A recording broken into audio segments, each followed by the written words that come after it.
North কলকাতায় শুরু হয়ে গেছে ইলিশ উৎসব, তাও আবার 399 টাকায়। এই বর্ষার মরশুমে নর্থ কলকাতায় বসে ইলিশ থালি খেতে চাও, তাও আবার শেয়ারেবেল, তাহলে তো তোমাকে এখানে আসতেই হবে। হ্যাঁ, এই রেস্টুরেন্টে শুরু হয়ে গেছে এই বর্ষার প্রথম ইলিশ উৎসব, যেখানে থাকছে মুখে জল আনা বিভিন্ন সব ইলিশের আইটেম। তবে তোমরা যদি তোমাদের কাছের মানুষ বা বন্ধু বান্ধবকে ট্রিট দিতে চাও, তার জন্য থাকছে দারুণ একটা ইলিশ থালি। থালিতে থাকছে বাসমতি চালের ভাত, ঝুরি আলু ভাজা, ডাল, ইলিশ মাছ ভাজার তেল, ইলিশ মাছের মাথা দিয়ে ছেঁচড়া এবং ইলিশ ভাপা, আর চাটনি পাঁপড় সহ থাকছে আরো অনেক কিছু। আর এই থালিটা থাকছে মাত্র 399 টাকা। এই পুরো থালিটা থাকছে তোমাদের দুজনের জন্য শেয়ারেবল।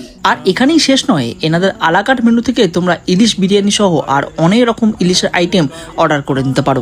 এছাড়াও আছে ইলিশ পোলাও, কাঁচা লঙ্কা ইলিশ, ইলিশ লেদালা, আর আছে বোনলেস ইলিশ। আর এই থালিটা চলছে 8 আগস্ট থেকে 31 আগস্ট পর্যন্ত। এই বর্ষায় ইলিশ উৎসব শুরু হয়ে গিয়েছে, তাহলে বেশি দেরি না করে চলে আসো হাতিবাগান মোড়ের কেয়ার অফ বাঙালি রেস্টুরেন্টে।